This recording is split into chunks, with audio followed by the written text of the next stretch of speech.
sọ wípé only that you Naomi Shilekwala Ogunwusi, Alhaji Oriyomi and Fasasi Abdullahi and others at large on the 18th day of December between 5 a.m. and 8 a.m. at Islamic High School Bashorun Ibadan in the Ibadan Magistrate District did conspire. Emma wo English here o, because she am ọ̀pọ̀lọpàá kan tí mo gbé wá. Only there is a lot tá a mọ̀. Ó ní gbogbo owó tó tá ń ṣe online yìí. Ó ní wọ́n ti ní ẹ̀sùn tó ti kà sí wọn lẹ́sẹ̀ láti police station, and now it's making sense because police gangan náà bá lẹ́jọ́. So English yìí, mo fẹ́ kẹ́ lọ máa bá mi Google English yìí. This English, don't take it for granted. They said conspire because wọ́n wá lo conspire fẹ́yàn bí ẹn pé ẹ lọ péjọ láti ṣe nǹkan. Correct me if I'm wrong. Wọ́n ní conspire with one another. Hey, ẹ máa gbọ́ o, ẹ máa gbọ́ o, ẹ máa gbọ́ o. Wọ́n ní conspire with one another to commit felony with acceleration of DEATH. Báyìí, ó ti yé yín bẹ́yẹn. Báyìí, péyàn páyì. Wọ́n ní pé hey, this thing is a big, I had this, I didn't read it. Wọ́n ní wọ́n conspire with one another láti commit felony. Just say is political situation ló lè fi resolve ọ̀rọ̀ yìí. Because the way I'm seeing it, tí wọ́n bá really start the court process yẹn, nǹkan tí wọ́n máa fi nail wọn ó pọ̀ gan. Rádúrú nǹkan tí mo kà á lẹ̀ ni. Honestly, sharing nǹkan tí Mr. Dawa tiẹ̀ tún sọ lẹ́ǹkan yẹn.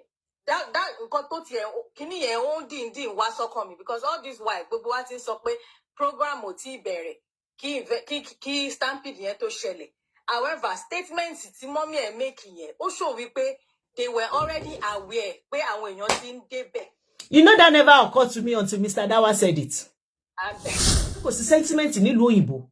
Yes, níbi by our sentimental gan. Kò sí sentiment nílùú òyìnbó. Gbogbo àwọn tó ń sọ pé wọ́n ń jọmọ over the fence. Ó ní mo sọ pé ìlú òyìnbó, if there is evidence, if there is concrete evidence where anybody treat ọmọ ẹ̀, mo ní ọmọ yẹn àti bóyá àwọn àbúrò tó bá láwọn àbúrò tó bá lẹ́wọ̀n àwọn ẹ̀gbọ́n, gbogbo wọn náà máa gba gbogbo wọn ni. Ó lè yàn kan sọ́ọ̀sì pé even àwọn ọmọ tó ṣaláìsí ìgàn pé àwọn tó bá ní other children ló yẹ kán gbà wọ́n. Ìjọba wo ló fẹ́ gbà wọ́n? Kí gbogbo ẹ̀yin olólùfẹ́ àpàdà sórí ìkànnì Yorùbá Space TV níbi tá a ti máa ń mọ àwọn ètò àti ìròyìn wá fún yín lórúkọ òjọ̀kan gbogbo tó ń ṣẹlẹ̀ káàkiri Nàìjíríà pàápàá nílẹ̀ Yorùbá ti wa.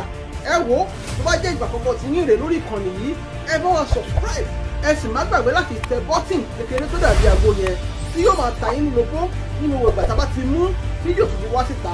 Ẹ wo èyí tá a tún fún wa fún yín lónìí àrà ọ̀tọ̀ ni. Ó yá ẹ wá lọ bó ṣe ń lọ ẹnì tó níbẹ̀. Lakeside, ẹ mọ̀ pé people have been asking me pé kí ni ẹ̀sùn tán fi hold wọn. I was looking for it, I didn't see it, but I just found it. I'm going to read it out. I think we'll take it from there. Mi lè show yín mi mọ̀ kíní tí mo lò lórí kíní kò jẹ́ n show yín lórí TikTok. Let me read it out to you. And it says, in the Chief Magistrate Court, Oyo State of Nigeria, in the Ibadan Magistrate District Holding, Commissioner of Police, Oyo State. There's some information we didn't even know. Now, the case is between Commissioner of Police, Oyo State. Now, I'm glad I found this, so we will know it when we are talking about it. So, Commissioner of Police, Oyo State, àwọn ni wọ́n pe Naomi Shilekwala Ogunwusi, age 31 years old, àti Alhaji Oriyomi Hamzat, age 51 years old, àti Fasasi Abdullahi Babatunde, age 56 years old. Àwọn ni wọ́n pè wọ́n lẹ́jọ́. So the case is between Commissioner of Police Oyo State. So tí n bá ń sọ pé táwọn èèyàn sọ pé it's not between the government, it's not government. What is government? Ara correct me o torí ngbà mi mo máa ń gbé gbági. Ṣé kò kí n ṣe ara police ni ọlọ́pàá wà ní? Tó máa sọ pé Commissioner of Police pè yẹn lẹ́jọ́. Is that not part of ìjọba? Please help me. Ẹ bá mi kọ answer sí bí báyìí. Ìjọba ló pè lẹ́jọ́. So ìjọba nìyẹn. Ìjọba nìyẹn. Wọ́n wá sọ wípé only that you Naomi Shilekwala Ogunwusi, Alhaji Oriyomi and Fasasi Abdullahi and others at large on the 18th day of December between 5 a.m. and 8 a.m. at Islamic High School, Bashorun, Ibadan, in the Ibadan Magistrate District, did conspire. Emma wo English yen o, because she mo polopa kan tí mo gbé wá. Only there is a lot tá mọ̀. Only gbogbo owó tó tá ń ṣe online yìí. Only wọ́n ti ní ẹ̀sùn tó ti kà sí wọn lẹ́sẹ̀ láti police station, and now it's making sense because police gangan ná bá lẹ́jọ́. So English yìí, mo fẹ́ kẹ́ lọ máa bá mi Google English yìí. This English, don't take it for granted. They said conspire because now I lo conspire fẹ́yàn bí ẹn pé ẹ lọ péjọ láti ṣe nǹkan. Correct me if I'm wrong. Wọ́n ní conspire with one another. Hey, ẹ máa gbọ́ o. Wọ́n ní conspire with one another to commit felony with acceleration of DEATH. Báyìí, ó ti yé yín bẹ́yẹn. Báyìí, péyàn páyì. Wọ́n ní pé hey, this thing is a big, I had this, I didn't read it. Wọ́n ní wọ́n conspire with one another láti commit felony. Wọ́n wá kọ accelerated of DEATH and thereby committed 14 years. Thereby committed an offense contrary to section 324 of the Criminal Code Cap 38 Volume 2 Laws of Oyo State of Nigeria 2000. Wọ́n wá tẹ̀síwájú, wọ́n sọ wípé that you, Naomi Ogunwusi, Alhaji Oriyomi and Fasasi and others at large, on the same date, time, place, in the aforementioned magistrate did unlawfully accelerated the buying, hey, baba mi o, of Musiliu Sofiu, age 8 years old, by inviting them. Wọ́n fi orúkọ, hey, baba o. Wọ́n fi orúkọ ọmọ kan sí. Wọ́n wá pè ìyókù ní. Wọ́n ní of Musiliu Sophia, age 8 years old, and 34 others between the age of 5 months and 13 years. Ṣé rí pé ọlọ́pàá tó wá sórí show mi, ṣé rí pé máa yẹn mọ̀ nǹkan tó ń sọ. Ṣé rí pé máa yẹn mọ̀ nǹkan tó ń sọ pé tó bá ti dé court. Máa yẹn sọ wípé tó bá ti dé court kò sẹ́jọ́. Ipe nǹkan tó ti kọ́lẹ̀ tí mò ń kà fún yín òun náà ń gbé lọ sí court. Ipe so based on nǹkan tó ti sọ pé wọ́n ṣe yìí, báwọn tó bá jẹ́ ti Mr. Oriyomi Naomi àti ti principal yẹn, wọ́n ní láti based on nǹkan tí mò ń kà yìí, wá lọ wá evidence to say contrary to nǹkan tó wà ń bí báyìí. So that man was right. That all the deed has already been done. Gbogbo atótónu orí social media tá ń ṣe yìí, èyí tó máa make sense in bẹ̀ is for them to have evidences that are contrary to this. Yes. You know, evidences that will say, okay, ọmọ báyìí pa, but kò kìí ṣe fault lágbájá ni nítorí evidence yìí. Ẹ bá mi mute Mr. Lakeside. Nítorí evidence yìí. So what that the policeman was saying on my show that day is they need to have gotten every evidence that they need before the court proceeding starts. Because the court proceeding about to start, evidence tí wọ́n kó dání wọbẹ̀, òun nìkan náà máa lè lò. I'm repeating myself so that if this gets to, the proper channel, they can see what, they need help with, and they can gather as much evidence as they need before that court day. That is the only favor we can do for them now. Yes, this one that we are doing, for me, is not in vain. Because I realize that is otin the way to ṣe gbóná lára wa nígbà tó kọ́kọ́ ṣẹlẹ̀ yẹn, otin lọ́lẹ̀. So yes, it's good for us to be doing this kind of program, even if it's just twice a week, 3 times a week. Not just me. Tẹ́mi bá ṣe ní èní, kẹ́lómi ṣe lọ́la, kẹ́lómi ṣe lọ́tùnla, so that we will not forget that these people are there. You understand?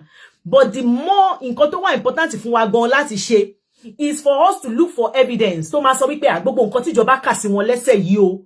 Ìdí tí a ṣe máa ní wọn ṣe leléyìí o, ìdí tí wọn ṣe leléyìí, because a ti gbé kúrò lọ́rọ̀ ẹnu sìn, ó ti di ọ̀rọ̀ ìjọba, ó ti di ọ̀rọ̀ court. Ṣé understand nǹkan tí mò ń sọ, ẹ jẹ́ kí n kà tán fún yín. Because wọ́n sọ nsìn, wọ́n ní pé àwọn ni wọ́n accelerate, wọ́n ti fi nǹkan tó ṣẹlẹ̀ sáwọn, wọ́n ti fi òkú àwọn ọmọ yẹn according to nǹkan tí wọ́n kọ nbí. Òkú àwọn ọmọ yẹn wọ́n ti fi kọ́ wọn lọ́rùn báyìí, àwọn mẹ́tẹ̀ẹ̀ta, which is Mr. Oriyomi, Naomi and Abdullahi, which is the principal. Wọ́n ti fi kọ́ wọn lọ́rùn báyìí. This is not pé them say, I am reading it for you. So wọ́n wá sọ wípé wọ́n dárúkọ ọmọ ẹyọ kan, wọ́n ní ọmọ ọdún 8, Musiliu Sofiat, àti 34 other children. Tó wà between the age of 5 months and 13 years. Wọ́n ní by inviting them for a children fund program, but failed to provide adequate security, medical facility to prevent stampede at the venue, thereby committed an offense contrary to Section 311 and punishable under Section 319 of the Criminal Code Cap 38 Volume 2, Laws of Oyo State of Nigeria 2000. Wọ́n tún ní count 3 o, count 3 ṣì wà ńbẹ̀ o. Wọ́n ní count 3, Naomi, Mr. Oriyomi, Mr. Fasasi and others at large on the 18th day of December 2024 between 5 a.m. and 8 a.m. at Islamic School in Ibadan, conspire with one another to commit an offense with negligent act of causing harm, and thereby committed an offense contrary to Section 517 of the Criminal Code Cap 38 Volume 2, Law of Oyo State of Nigeria. Oshiko, the last one. 1, 2, 3, 4. Number 4. One is that you want to dárúkọ àwọn mẹ́tẹ̀ẹ̀ta, Naomi, Oriyomi, Fasasi, and others at the same time and place of the aforementioned magistrate did unlawfully omit to provide adequate security, medical facility, and conclusive atmosphere to prevent stampede at the children fair before inviting them to the venue. I am glad I read this out so that we will know the severity of what is on ground.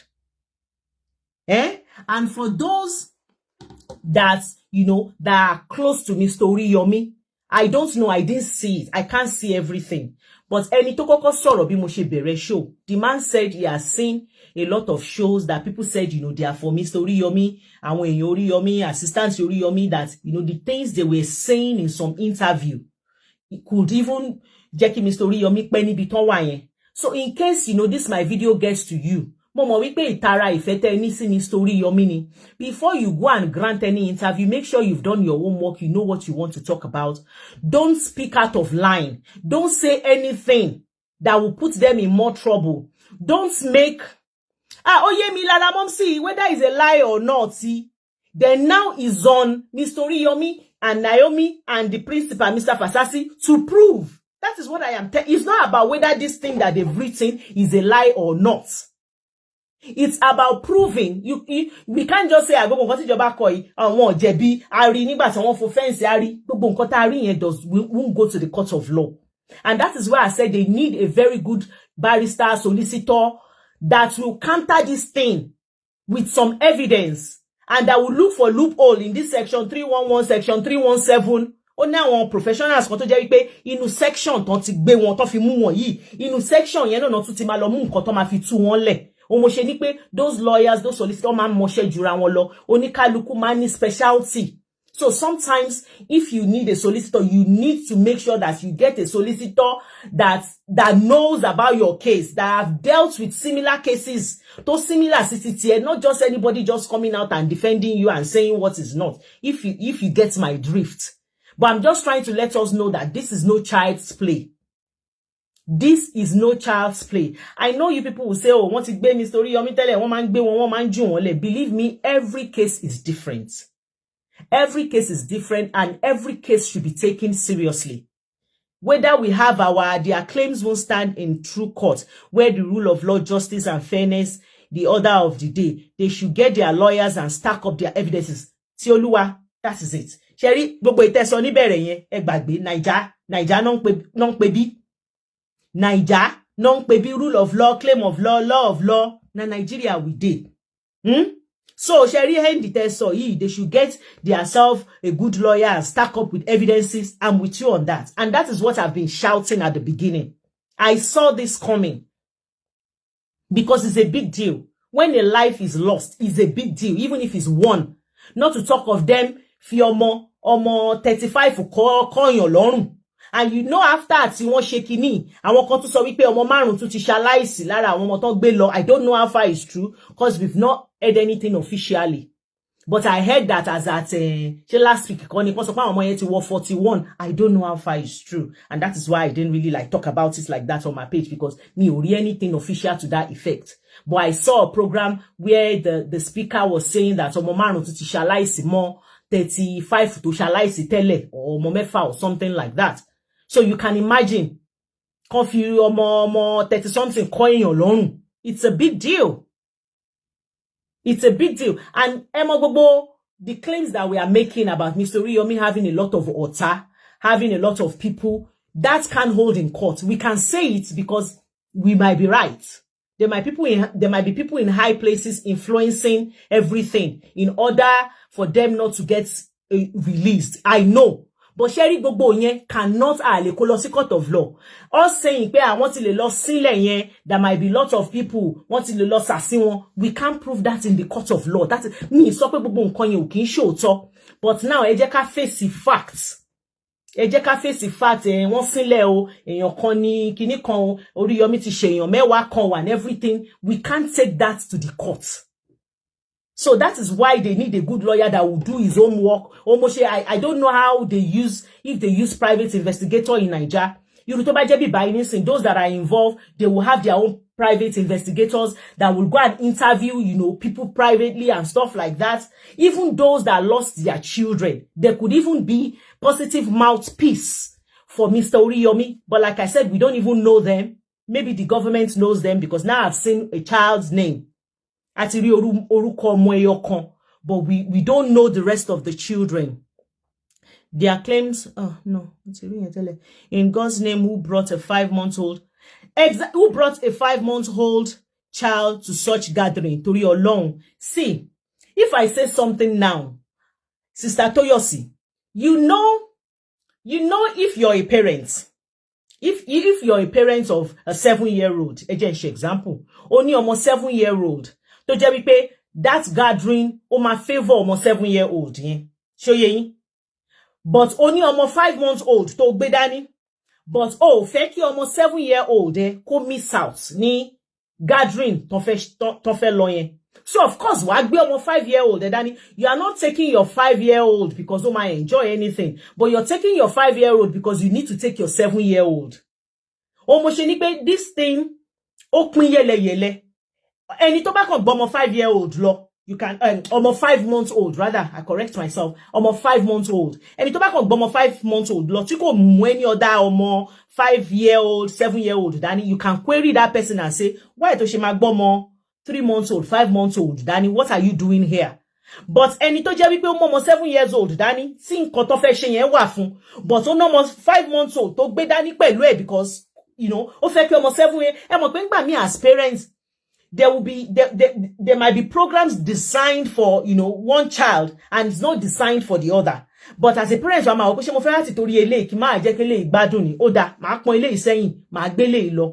Kọ́lọ̀ má jẹ́ àrí kò ṣe dáadáa. I want to believe wípé àwọn tí Mr. Oriyomi náà ti ṣe previous. Àmàrẹ́ ni tó gbọ́ oṣù mẹ́fà, oṣù mẹ́jọ. But nítorí nǹkan kan ò go wrong, we will not know.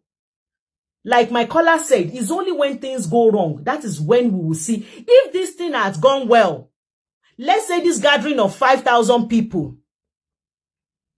Shetibo. They said, Naomi said, from 0 to 13.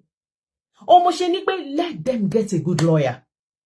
Because there's a lot of things Mr. Oriyomi said online. There's a lot of things Naomi said online that they can use against them. Because if we are saying kilodeti obìnrin kan ṣe gbọ́mọ 5-month-old lọ, and they can see a video online where Naomi said, okay, almost 3 to 13-year-old, I'm inviting you, come with almost from 0 to 13. So how will I now go and blame ẹni tó gbọ́mọ 5-month-old dání? You understand what I'm saying? So kini o so sini lenu o buyo sini. Omosheni, if you're a lover of Mr. Oriyomi, Naomi, and this principal, you need to be careful of your utterances. You need to be careful not to sound insensitive.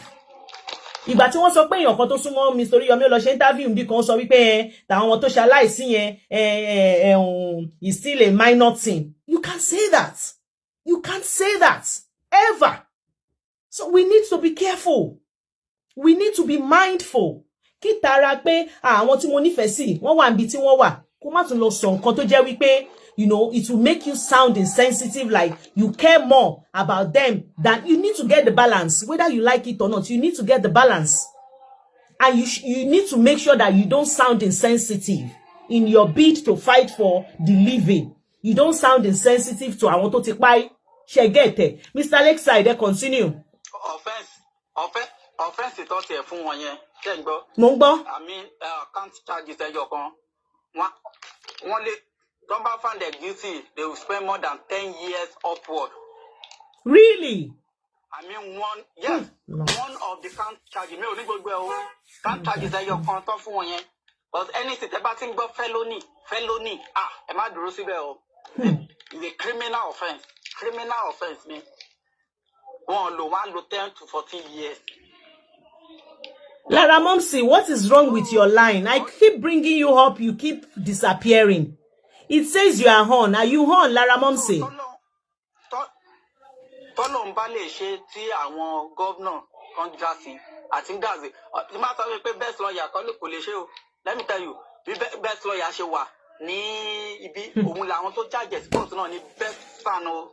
Ó ti yé lẹ́yìn Ọlọ́run àti governor yín tó bá lè intervene. Ẹ̀pá big men yẹn wọ́n mọ nǹkan tó lè ṣe náà. So àwọn yẹn là ń bẹ̀.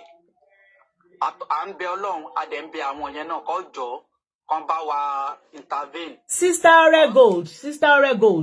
See, you know why I said they should just do the needful and get help? Because the things that they said in the adverts, Mr. Alexa, mute. The things that was said in the adverts when they were doing adverts. I'm talking to Sister Esther Agbola Lori TikTok. Nibiti Naomi ti sọ wípé it starts at 10 o'clock. Ó solo thought that the show will start at 10 o'clock. And táwọn bá ti gbà ó wá sọ nínú show yẹn ó ní tí 5,000, which makes sense. Ó ní tí 5,000 people bá ti táwọn bá ti mú 5,000 children táwọn fẹ́ mú. Ó ní káwọn yòókù kan má bínú o. Ó ní because 5,000 làwọn lè cater for. 5,000 ọmọ làwọn prepare for. Ó ní so táwọn bá ti fún wọn ní numbers tó bá ti wọ 5,000. Ó ní àwọn máa ní láti excuse àwọn ọmọ tó kù. Believe me, that is your cue. That is your cue. As somebody that wants to go somewhere and you want to take part in a particular program, but they said that, you know, they can only take this amount of people. And at this particular time, the rest will be sent back. So that is your cue for you to get there before that time. So that you will be on the queue before every other person. Do you get it? And even Naomi herself in the advert, she said it will start at 10 o'clock, but it's going to be first come, first serve.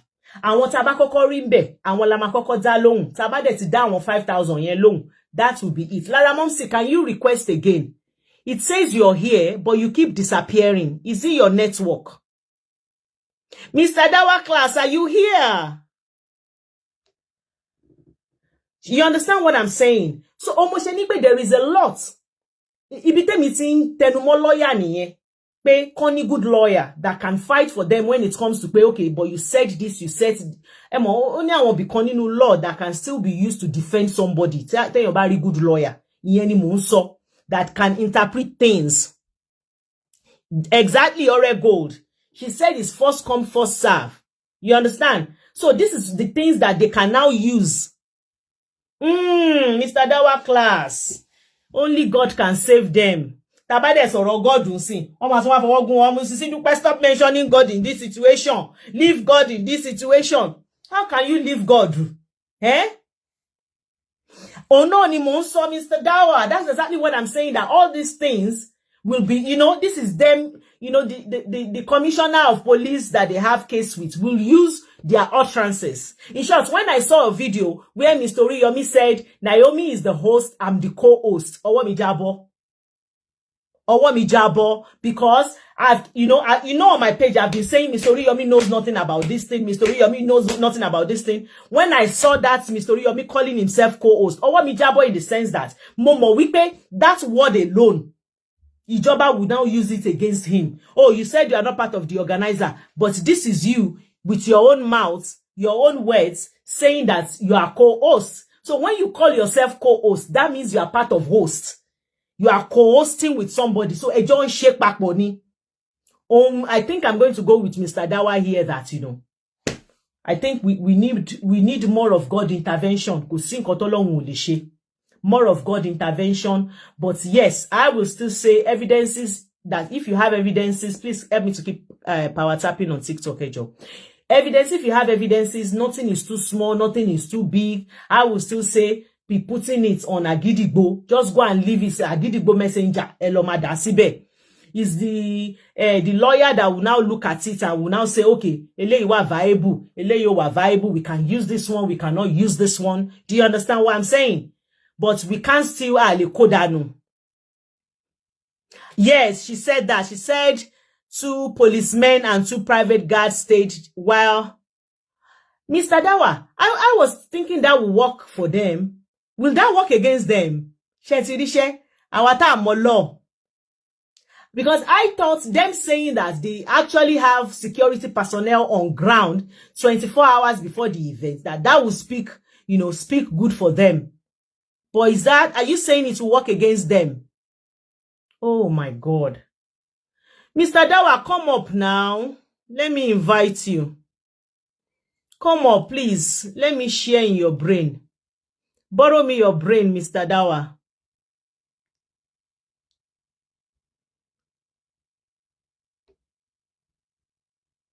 Hey.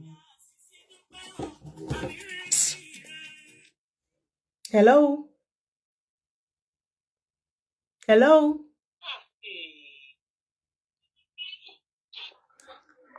Mr. Dawa, did they report to the divisional police? Or on a normal circumstance, one report from divisional police. Hello? Hello, ma. Hello, ma. Mr. Lakeside, hold on. I have a call. Hello, ma. Hello, Auntie Dupe. Ma. Happy New Year, ma. Happy New Year. I wish you the same, my sister. It's okay to see your face. Same here. Not on a short video. Quick one, ma. Yes, ma. Firstly, I want to say I like what you do, and I like the space you stayed into. It's really good. Is impressing. Thank you. Your space is guided, and we your supporters are we feel at home. Like, thank you. Thank you. That means a lot. Yeah, thank you, sis. There's no range in your in that our space. I've been following you for a very long time. So thank you. Just to contribute to what's it called, ma. I won't want you to leave the fact that, let me tell you something. My cousin lost his life during the time there was some cars that was stolen or something. Maybe in 19-something. I think 19 or 2001 or 1998. So they said they were selling those cars and they publicized it and people went there. And my cousin, during that time, he lost his life because everybody wants to buy a cheap car that was sent from abroad. A motor fire that was sent from abroad. I think someone mentioned it in my last show. So my family was really involved in that case because in the first place we didn't have anyone to hold on to. Number 2 is that it's like a fight towards the government, and and I remember vividly that time that my dad was the one, like Olori and people, and so it was the one going back and forth concerning that case, and the government actually taken out. So I don't want us to say that on this platform, that's one thing I like about your platform, is that every opinion that is aired is looked into, and we are not blindfolded. Everybody will say, So I want you to, from the first thing when you started to talk about it on TikTok when it nearly happened, I want you to know that don't forget that these people that are in problem now are targeted. Nobody can take that away from me. These people that couldn't go home to their family during Christmas or New Year are targeted. And that's like the way I've been seeing news all around, and I've been trying to go deeply into it. I can see that Naomi, Oforiko, Nkoti Oriyomi, Oriyomi phone, like Oriyomi is the target. We can't sugarcoat things. You see all those things that Kiniko and 34 other kids. Let me tell you something. In an event, Egmami and Benny London, Tilidu Banche sales. No, Edekate Fishe 26 Boxing Day. Those years they mean ni UK buying. Egmon, Muma ni 20. Again, so passing strategy ni 23rd. Mutama ko emi atoko mi ati awon aburo mi ati ma lo si next. Ati ma lo size jacket parfemu. Oyin ati ma mo size. Awa bi merin la ma kuro le very early in the morning. Ikon wa ma lo si ibi shokoto. Ikon ma lo jacket. O si mo gbogbo itati wo ni 2 days ago yan. You don't understand. Again, so say ni boy yen ko se pe ko si online no. But in that doorstep, Konto Shile Kumo, Maland Mall, Lamakwemo, and Southampton, when I used to live in London. Am I real? Yeah. Sister me, Eduro, am I real? Push Lati boy no more, anywhere Zara Lufelora, Brian next to me, Tomama Tin, by Tiboba Mamashi Wuru. Am I being, will you hold? If something, maybe, by the way, in your country, she said there's no hair to breathe, will you hold next? Okay, why are they at your door? You said you were going to do sales. I'm coming from a place, so you don't understand, because you can. Let's keep in mind that these are children. They are vulnerable. I know, and that's why it's so sensitive. I know.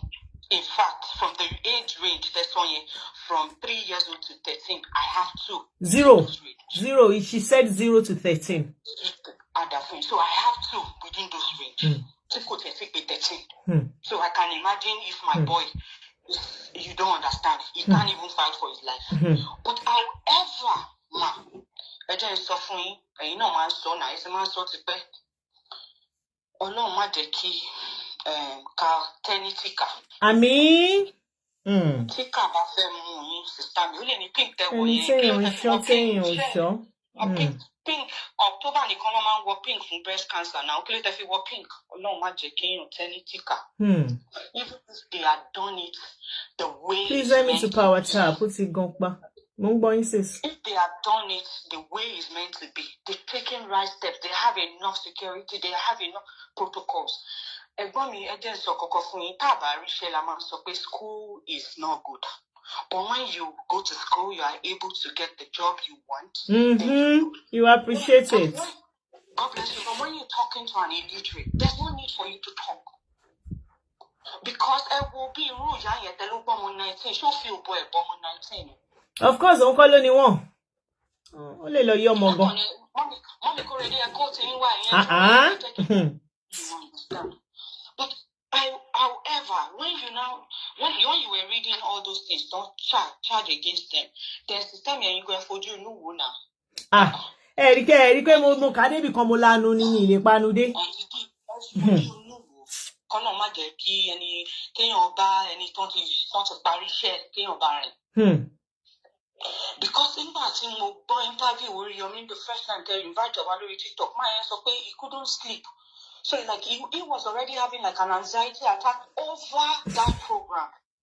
And I think that was why Omosheni Sherry Sherry, I pick prayer points in everything. I want to meet the mama needs to see pick prayer points in everything. I'm telling you, is Inure can ruin you if you're not careful. Your Inure, your good heart. He went there the day before just to check that everything is my shield. He said I was there the day before the event. And I saw that Oriyomi project. Once okay, ma, you know they text the draw. But I'm not sure February. Once of security. Okay, I can't wait. Benny. And now that statement will be used because a lot of people are saying that was the beginning. That was the beginning of the problem. They said because he let those people in, and that is why every other person outside feel the need to get in there. You see? So, this is my last point. My last point is Shemo Ori T Kinito Shele to them I did for like 4 years. Because you don't understand. Don't let me put myself in trouble. To my D for some time. We have some philanthropists that love to do this. And they do it for kids is because more kekere ko si be me ati ba shanja nsin ke me ati awon yin jeje ni bo awon yen mama bara won sere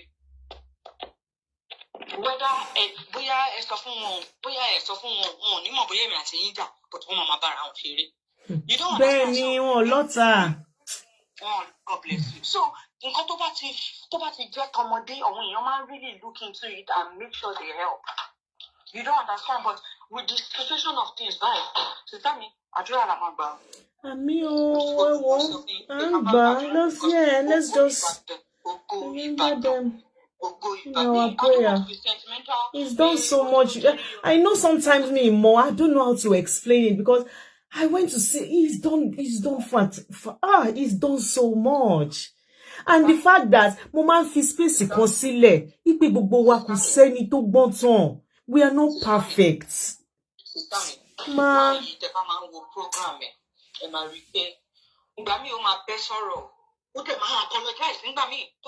so sorry.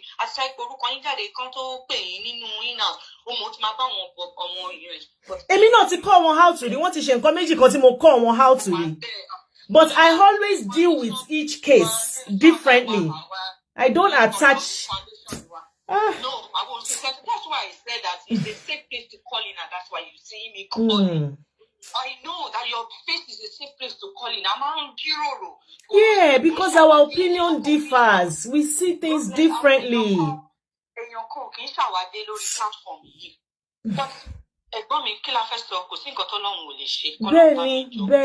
Benny. God bless you. I like that word. And you cannot be perfect. You will get some wrong, you get some right. Because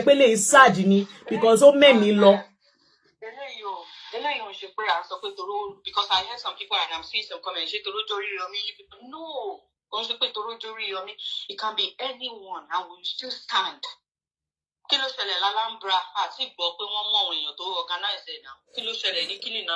Once you move one music on that they picked up one daruko like I said, it's because kini Facebook media because community. But when I googled it, they picked up one kini coin Abuja and they picked one person in each. I will go and look for it and put it on my page. I saw. So, sister, that's my own point from everything that's been going on. Oriyomi must get a good lawyer. People would have stand up for him and they will be helping him. But, however, too, Naomi, no, because you need to say that about ni jakojo so they need duty and want to read anything below the so gbogbo won lo ma dide gbogbo tawon so ye won got mama dide leyin. Sister Toyosi, ewo le yin tun so yi. Thank you, my darling. I appreciate you. Thanks for your continuous support for Sisi Dupe. God bless you. Thank you. Bye. Sherry, ewo, ele ran ara ni gbogbo wa. you know, Oriyomi no be Jackie Chan. Oriyomi no be Spider-Man. Oriyomi no be kino tin pe. Kò ṣe prophet sallallahu alaihi wasallam. Kò dẹ̀ ṣe Jésù. You know, sometimes, yes, I'm not here to tell you maybe there are not things you could have done better. Don't get me wrong. Yes, maybe if you had done it this way and do it this way, maybe we will have a different outcome. But the truth is, nǹkan tó ṣẹlẹ̀ ti ṣẹlẹ̀. And like I said, if there is anything, tó fẹ́ pè mí sí pé ó yá Sisi Dúpẹ́ come and be part of this thing, no. Jẹ́ ká sáré pé birikoto, if we do this, so, you know, we can avert what has happened. Kíákíá ni mara ticket pé ó yá báwo la ṣe lè ṣe. Tí gbogbo nǹkan tó ṣẹlẹ̀ yìí tá máa reverse but nǹkan tó lọ́run fi jù wá lọ nìyẹn. Ẹ máa tún ní Dúpẹ́ tún dárúkọ Ọlọ́run. Nǹkan tó lọ́run fi jù wá lọ nìyẹn. I don't know why this happened. You understand? But I think right now, let's look at what we can learn from this. Let's look at the way forward.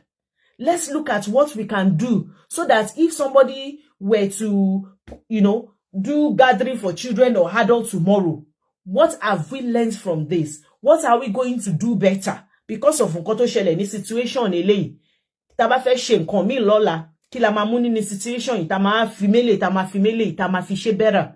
Let's start looking at that. As we are looking at, you know, how to help, you know, the family of the bereaved, and how to help those that are detained, then let's look at, you know, what we can learn from what has happened. Let's look at, you know, the security measure, like Gele Odun said, that, you know, we should look at, you know, what we can do, the measures that we need to, you know, God forbid that things bad like this will have to happen before we think that, okay, let's put this in place, let's put this in place. Nílò òyìnbó náà, ó máa ní àwọn kankan tó máa ń ṣẹlẹ̀. Ẹ máa rí àwọn street kan. For those of you, tẹ́ bá wá ẹ máa rí àwọn street kan tó ní speed bump. Ẹ máa láwọn ọ̀nà kan tó máa ṣe 30, tó bá ti sá 30 débì kan wọ́n wá ṣe 40, wọ́n wá ṣe 50. It's because of things that has happened in the past.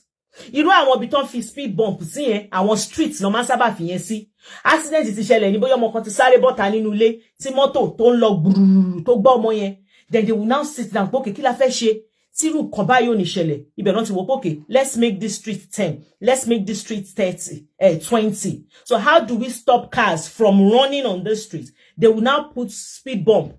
A tó tẹ̀léra wọn. So tó bá lọ fẹ́ sáré gan, ò ní rí sá, because speed bump yẹn á máa dé dúró. Ẹ máa rí àwọn junctions tó jẹ́ pé wọ́n ti fi àwọn speed variable sí because of àwọn accident ti ṣẹlẹ̀. So accidents yẹn ti jẹ́ kán rò pé, okay, how do we prevent this? So sometimes some things will go wrong before you will get it right. So let's look at what we can do for ourselves in this situation, how we can make it better. How we can, you know, how we can learn from this rather.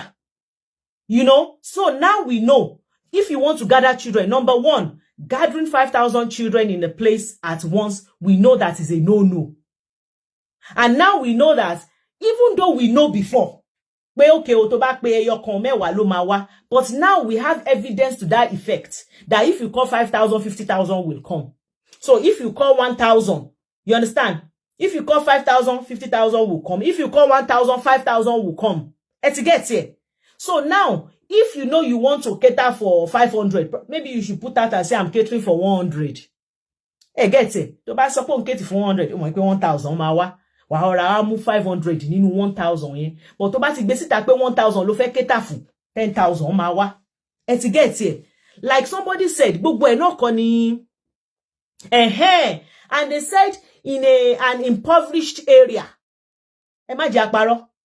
Tá bá ṣe sọ wípé poverty, hunger, àwọn areas kan wọ́n worse ju àwọn kan lọ. So in areas that, you know, hunger and poverty is very high. Tó bá fẹ́ ṣe irú nǹkan bẹ́yẹn, don't go to Oriyomi. Oriyomi is our kí ló ń pè Oriyomi. Oriyomi is like international announcements in Nigeria. Tó bá ti lọ gbé ọ̀rọ̀ ẹ lọ sí orí Àgídìgbò, there's possibility, you know, it's going to gain more ground than you expected. So probably don't take it to Oriyomi. Announce it in the community. Because apparently, because it was announced on Oriyomi, not just Ibadan. You know, Naomi made that thing for Ibadan children. But it's not only Ibadan children that came. Other children outside Ibadan came, traveled down a day before to Ibadan because of that program. You understand? So even if you say you are catering for for 1,000 of Omo Ekiti. Know that Omo Jebu and Omo Kwara might decide to fall in. So let's, that is what I'm saying, that let's sit down. Let's look at what we can take away from this and how we can use it to better future arrangements. It is well. Ọlọ́run á wà pẹ̀lú gbogbo wa. Ní ṣoríṣe. Ló bá tán. Ló bá tán. Only a fatal stampede can still occur with 200 children. I think in this case, let me tell you, even in a case where everything has been done, that does not mean things will not go wrong. In a case where everything has been put in place, where the policeman has been doing 24 hours, where you have a lot of kinikon, where there is water for everybody to drink, where there is kinikon, there is still chances of something will go wrong. But it's just that when everything has been put in place, the chances become reduced. And when it happens, those organizers will raise their hand, their chest and say, I have done this, this is what is expected of me, I have done it. That is why it is there. Ore Gold. Mi mo nkan tó ń ṣe kíní yẹn má bínú. Ore Gold, I've picked you, but like I said, I don't know what is wrong with this thing. Okay. Oh, you're here. Welcome. Yes. Ekale ma. Ekale sis me. Yes, ma. I mean, you've done very well. But this case, honestly, is just a very unfortunate one. It is. But what I can just say is political situation. Long if you resolve or because the way I'm seeing it, tí wọ́n bá really start the court process yẹn, nǹkan tí wọ́n máa fi nail wọn ó pọ̀ gan. Ládùúrù nǹkan tí mo kà á lẹ̀ ni. Honestly, sharing nǹkan tí Mr. Dawa tiẹ̀ tún sọ lẹ́ẹ̀kan yẹn, that nǹkan tó tiẹ̀ kíní yẹn ó ń dín wá sọ́kàn mi because all this while gbogbo wa ti ń sọ pé program ò tí ì bẹ̀rẹ̀ kí stampede yẹn tó ṣẹlẹ̀. However, statements tí mommy are making here, also we pay they were already aware pé àwọn èèyàn ti ń débẹ̀. You know that never occurred to me until Mr. Dawa said it. But she saw by ọwọ́ mi gan jábọ́ ni. So but tó bá fẹ́ nail wọn, actually they can let it go. Gele Odun noted. If you are expecting 500 children, expect 500 parents. Okay. No, she knew that parents would be there now. She said it only. Yeah, she made arrangement for extra 2,000. Yes, she knew now. Okay, unfortunate incidents ni. It's just even tí wọ́n bá ṣe punish wọn, but tí wọ́n bá lò wọ́n bí scapegoat because I feel that nǹkan tí wọ́n fẹ́ ṣe nìyẹn. Because like we be saying it, stampede máa ń ṣẹlẹ̀. But mi gbọ́ pé stampede irú àwọn ọmọ kéékèèké báyìí ṣẹlẹ̀ rí. You understand? Ìdí tí wọ́n ṣe mú wọn dání nìyẹn. However, if they had put everything in place, to be honest with you,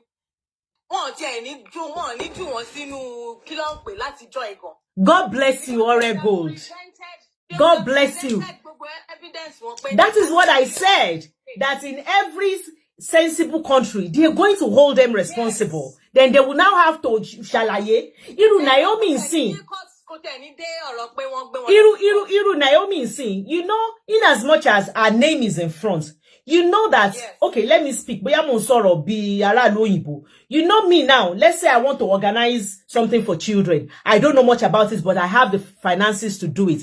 Then there will be some organization that I will now say, okay, I want to do this. They will now be the one that will take care of everything that is needed for that day. All I need to do. You're talking about an event company. Yes. Event company. Yes. So much all these things I don't know. Yes. Because to make any event company, come transfer. See one okay. I paid these people to do this, and this. You understand? Almost there's a lot we don't know. We don't know yet. Then there was even something I saw in newspaper last week to go viral. EBT Commissioner for Information wanted to show they were not informed about the program prior to the day.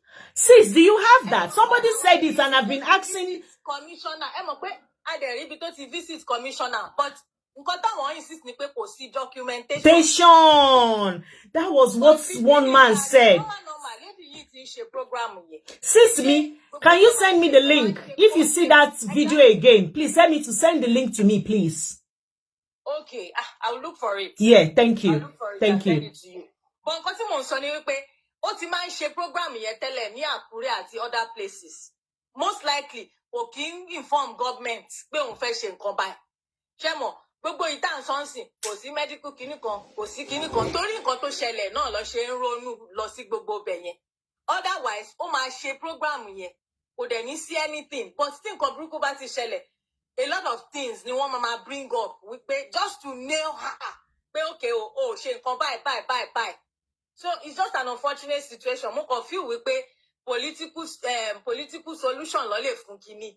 Gbogbo wọn lọ court yẹn àyàfi tó bá fẹ́ nail wọn dáadáa because there's just so much. Even our attack kì í ṣe prosecutor gan tá bá rò lọ síwájú rò lọ sẹ́yìn ẹ̀yin gan máa wò pé báwo ló ṣe fẹ́ argue case yìí tó fẹ́ jẹ ìyẹn tó tẹ̀ sọ pé documentation. Ó ní mo ṣe ń sọ pé I don't know, you know, here even when tó fẹ́ jẹ̀bi there is something called loopholes in ìlú òyìnbó of tó jẹ́ pé àwọn solicitor yẹn náà máa mọ̀ tó jẹ́ pé wọ́n máa lọ bó ṣe dájọ́ case kan tó similar. Mo ti rí àwọn case kan bíbá tó jẹ́ pé àwọn yẹn wọ́n súnmọ́ guilty bàjẹ́bàjẹ́ wọ́n jìnnà sí not guilty but they use the loopholes in the law. That's true though. Me nobody I don't remember the government ever prosecute anybody. Sister Layinka, yeah, I saw it too. Mi ò rántí. So honestly political because mi ti ẹ̀ mọ̀ bó ṣe lè yọ wọ́n kúrò nínú ẹ̀ other than pé kọ́kọ́ fojú fò lọ bó ṣe rí gbogbo ìtàn argue pé program ò ti bẹ̀rẹ̀ kíní kan ti bẹ̀rẹ̀ yẹn the fact that they were aware pé àwọn èèyàn ti ń wà ń bẹ̀ mọ́mí ẹ̀ ti sọ pé wọ́n fi ọlọ́pàá 4 àbí ọlọ́pàá 2 àti bouncers 2 síbẹ̀ it means that you were aware that people were already there. So you can't take yourself away from the situation. Abájọ táwọn kan sọ wípé the mom shouldn't have granted interview. No, I didn't know that people were already there. Oh God, no, I don't know. Tó bá jẹ́ pé kò sí àwọn èèyàn wọn kankan bẹ́ẹ̀ ni wọ́n lè sọ wípé àwọn ò mọ̀. Then ìgbà tí kíní yẹn ṣẹlẹ̀, I think Mr. Oriyomi was there lọ́jọ́ yẹn.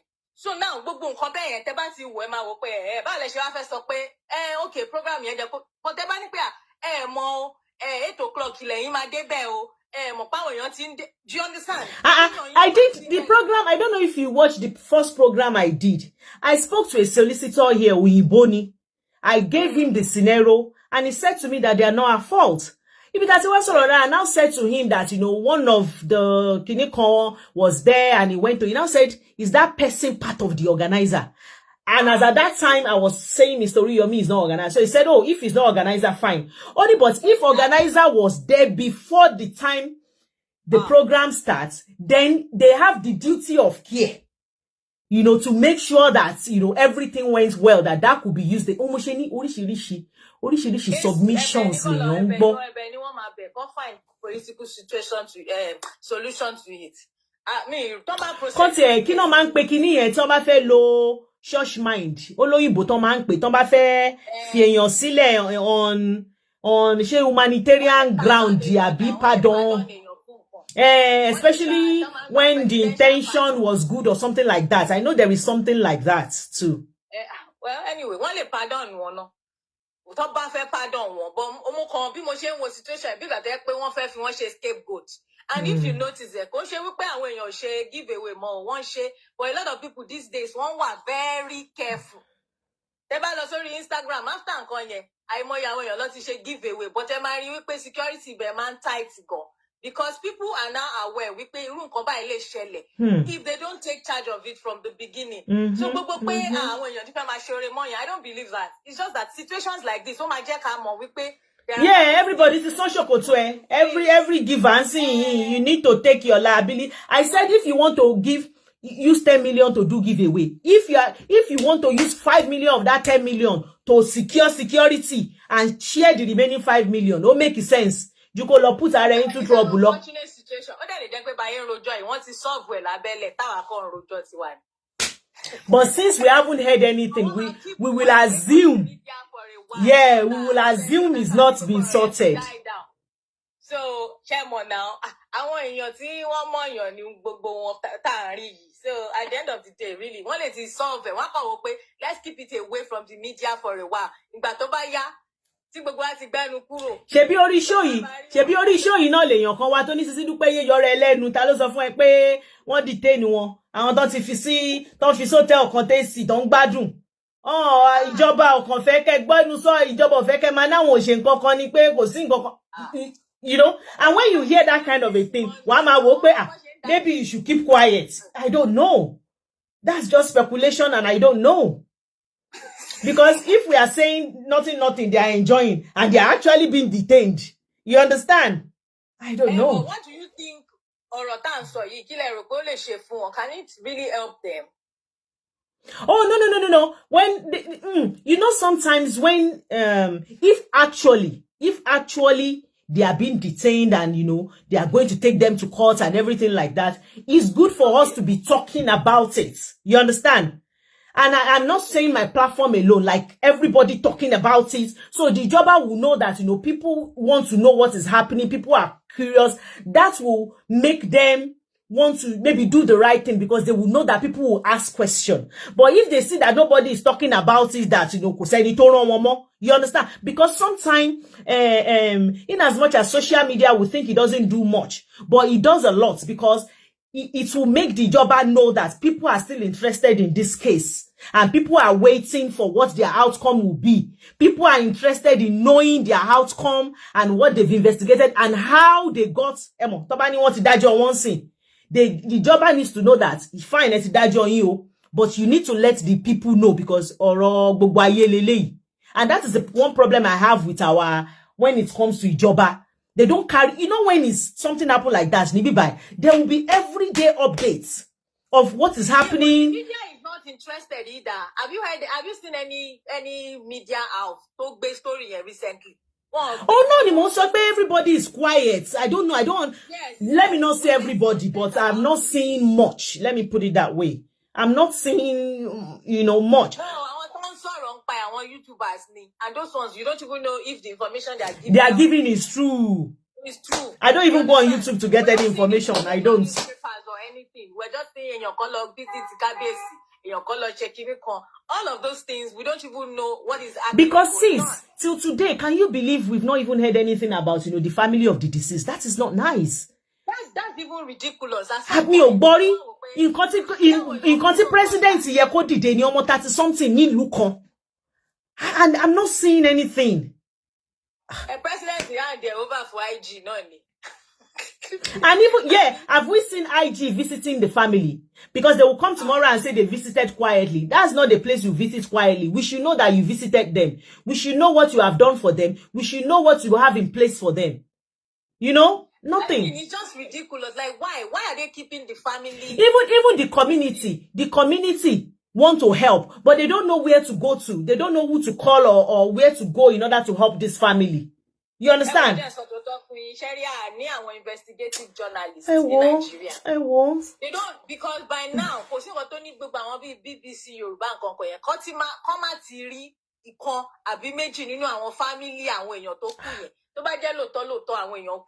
family imagine, 24 ku, e kon fi orúkọ ọmọ ẹyọ kan. Orúkọ ọmọ ẹyọ kan. So kí ni criteria te fi mú orúkọ ọmọ ẹyọ kan yẹn? Ṣé ikú TTS? You understand what I'm saying? Ọmọ 35 ikú ẹ wá mú orúkọ ọmọ ẹyọ kan, ẹ wá ní another 34 children. And that is all we have. That is all we have in a civilized country like this. Adìyẹ èèyàn gan pa igan gbogbo ará àdúgbò máa mọ̀ pé adìyẹ bàbá Saidi pa ìlànà o. Everybody will talk about it, not to talk of human being. And the way he swept and you know that video, I don't even understand. I be want to stigmatize the one Nigeria because she rí video ton àwọn òbí yẹn ton tin gbọ́mọ lọ hospital yẹn. Táwọn bí 7 parents ti kọjá. I don't know if you saw that video. I can't put it on my page. Ton ti gbé òkú ọmọ dání. Irú video yẹn nǹkan tí àwọn international body ń dá sí ni o. If that kind of a video exists in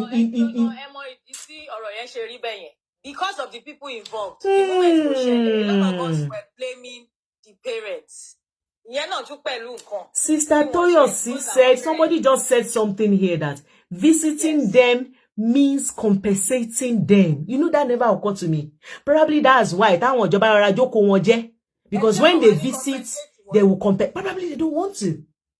Or boya wọ́n fẹ́ dájọ́ yẹn tán. So why tí wọ́n ṣe wá fẹ́ prosecute àwọn èèyàn. No. Ṣé mo yí pé wọ́n lè dájọ́ yẹn tán. Bóyá wọ́n máa wá fi wọ́n sílẹ̀. You know, irú àwọn ẹjọ́ yẹn tó máa ní wọ́n pardon wọn. Tó máa wá ní pé bóyá kán lọ san iye kan fún family. Bóyá nǹkan tó fẹ́ ṣe nìyẹn. Bóyá nǹkan tí ìjọba ò ṣe visit wọn. I don't know. Mo kàn speculate ni o. Gbogbo wa speculate ni o. No. No, forget it. No, my ìjọba. No, mo sọ ní pé ìjọba Nàìjíríà wọ́n á visit wọn ní jẹ́ kẹ́ mọ̀. No, wọ́n lè ti visit. Wọ́n máa gbé sórí media. Yes, I believe mo fẹ́ believe pé ìjọba báwo ló ṣe get gbogbo information yẹn. Mo church mind yín lẹ̀ ń lò. Èmi náà máa ń lo church mind nígbà míì.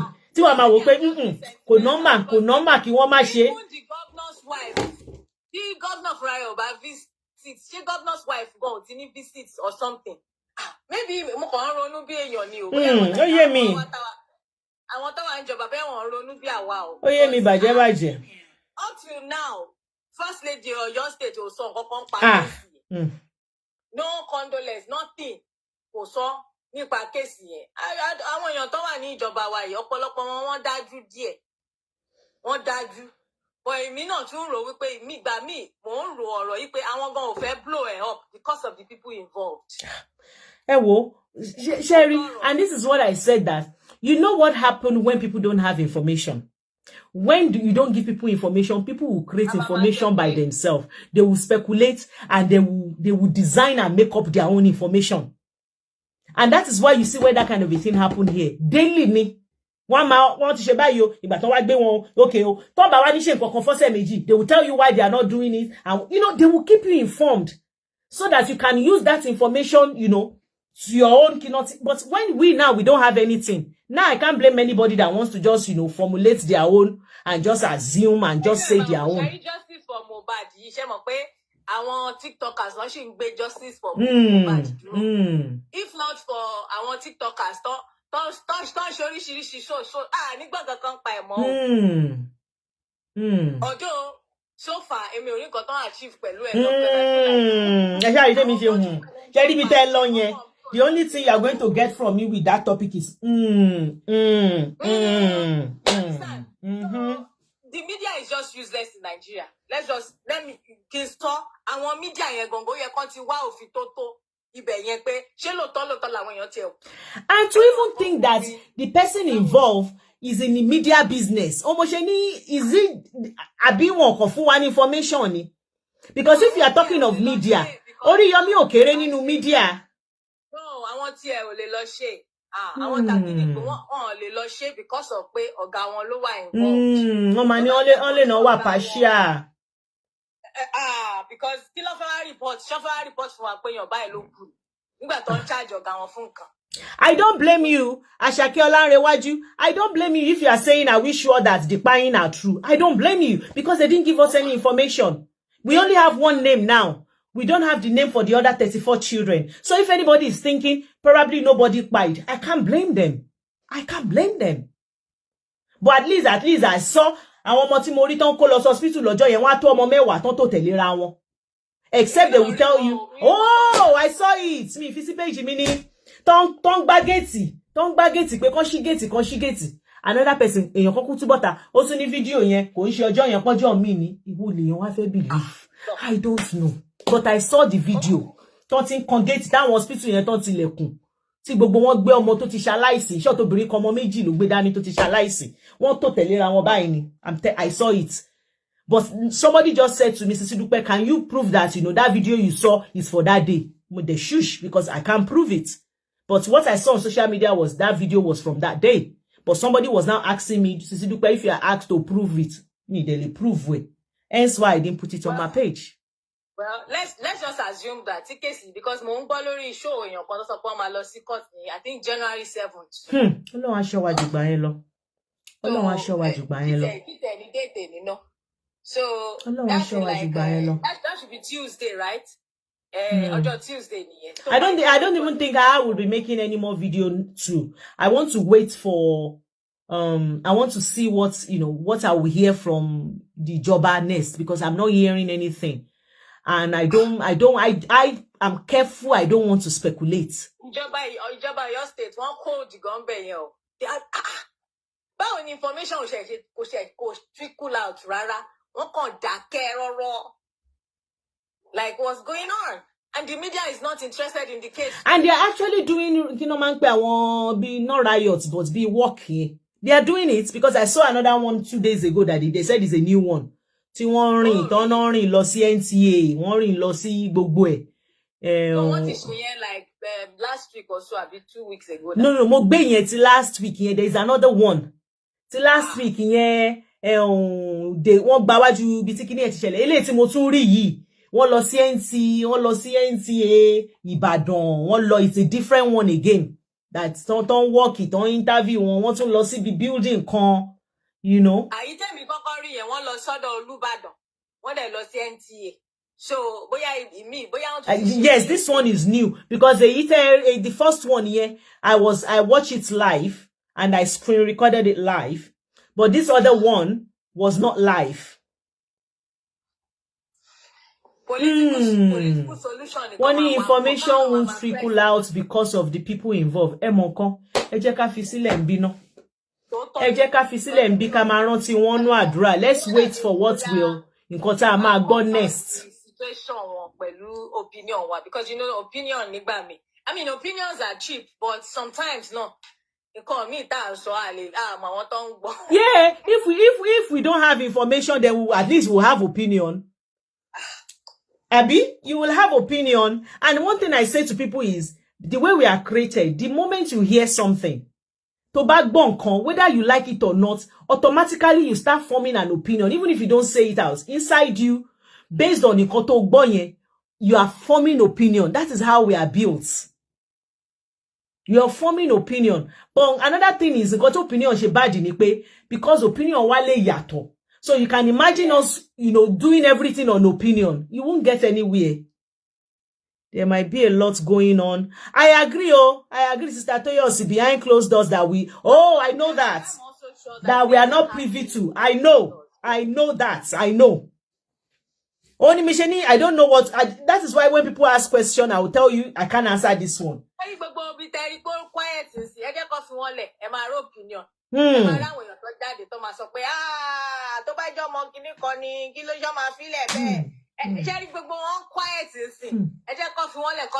Ani mo share update kan mo wá kọ síbẹ̀ mo share update kan fún ọmọ wa ni I pray that you know I know that money everyone prayer for you money may it come to pass. Èyàn kan wá sínú gba oni sisi dúpẹ́ pé and correct that. Only is not everyone prayer that they should be released. Bẹ́ẹ̀ mo sọ fún yín.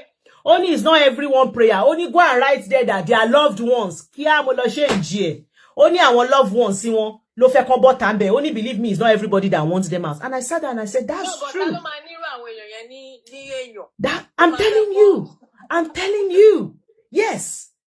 And I'm sure that person that left me that message is one of the people that don't want them out. Do you get? I know that I'm being sentimental. Tí bá fẹ́ wo lójú òfin gangan, I should be thinking along that way. Ṣùgbọ́n tí àwọn èèyàn yẹn Oriyomi àti Naomi tó bá jẹ́ family mi ṣé mo máa fẹ́ kọ́ lọ sẹ́wọ̀n lórí ẹ̀. Báyìí ṣe rí nìyẹn.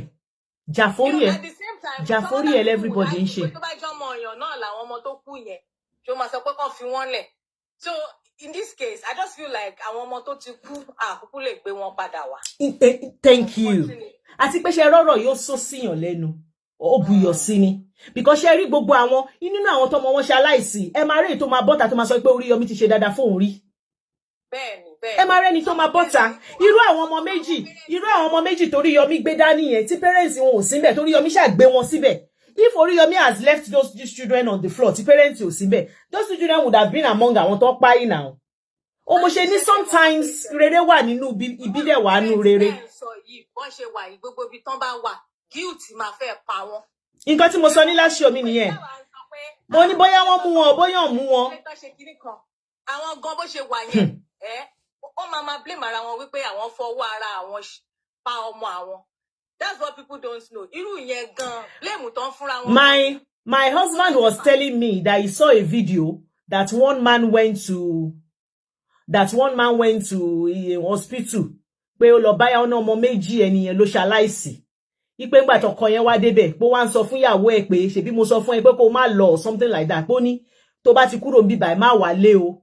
they lost ọmọ méjì. But I don't, he said he saw it on social media too, where the man was saying to the wife that the wife should not come back home. Ọmọ méjì.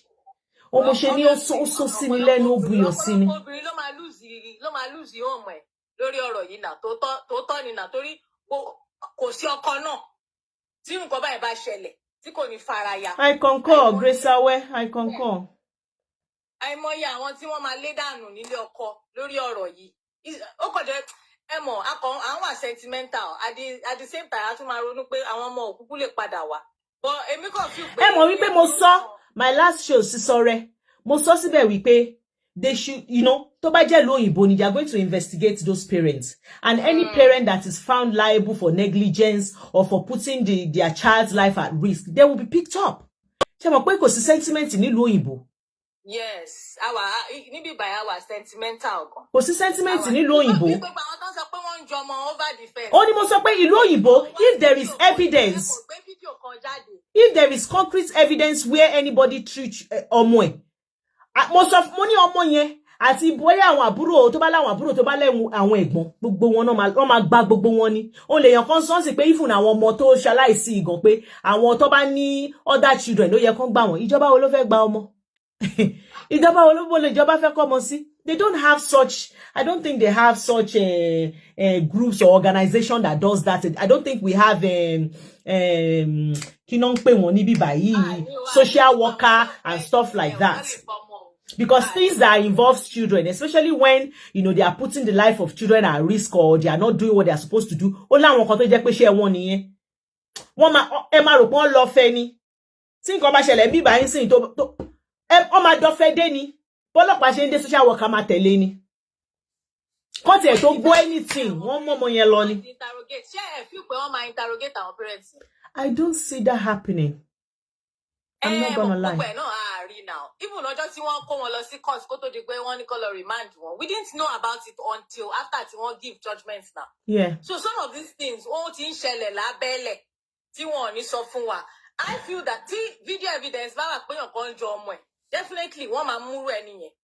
But tó bá jẹ́ pé just mere word of mouth ni, I don't think that is sufficient enough, especially if it's coming from... Oh, I know word of mouth is not sufficient in the court of law, yeah.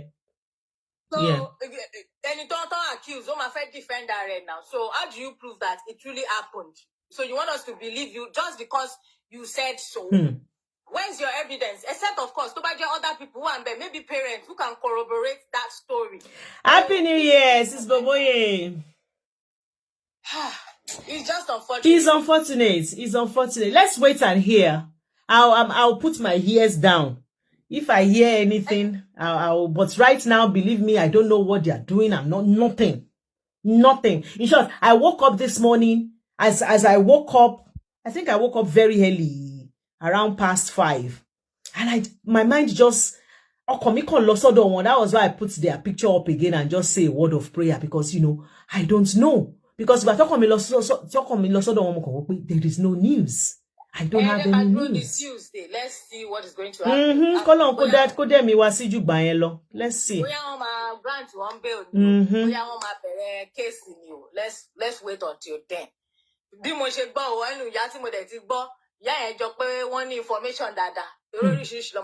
just like me. I don't want to repeat some of the things she said. But mo pick date 7th of January. Hey, my darling crown feet. Do we need to pressurize Ijoba to know what is expected of them? Do we need to tell them that, their citizen is their priority? Do we need to tell them to take care of their citizen? Do we need to tell them that their citizens are hungry?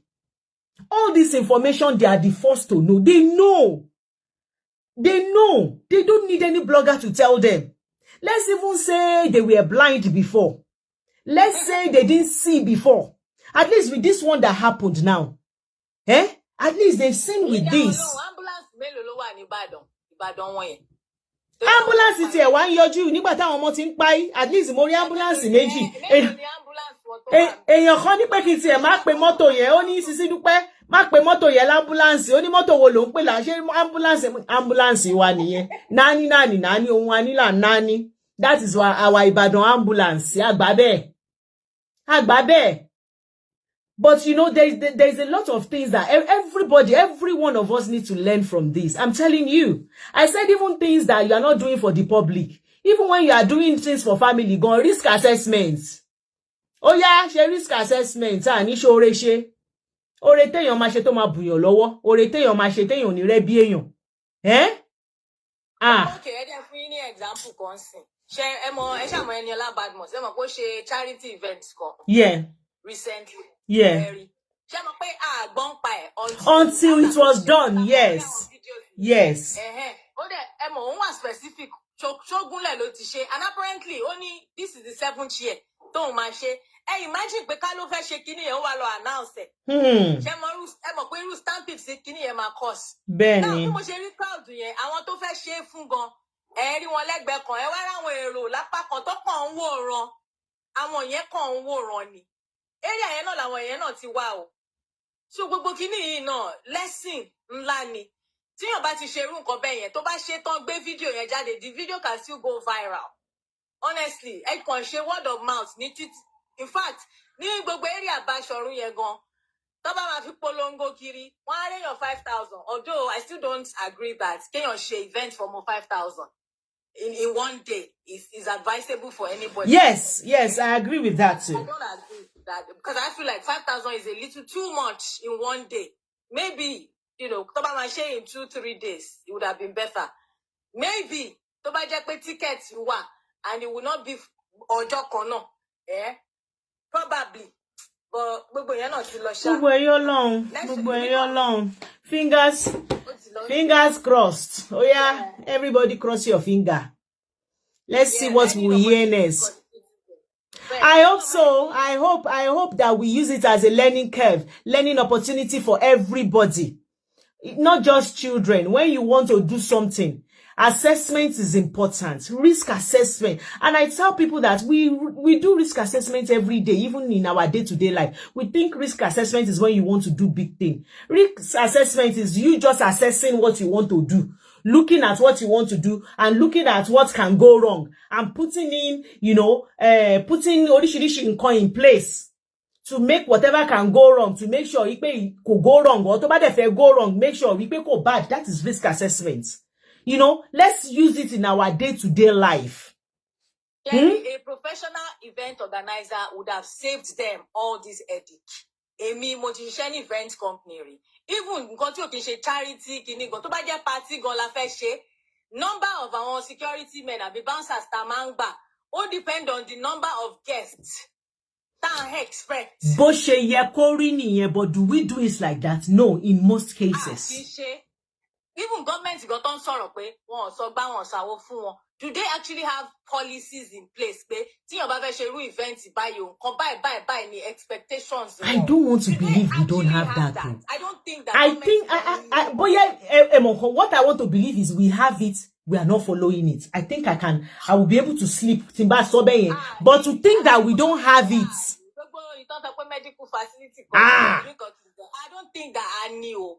Because events, especially events to just even in that kind of event, first aider,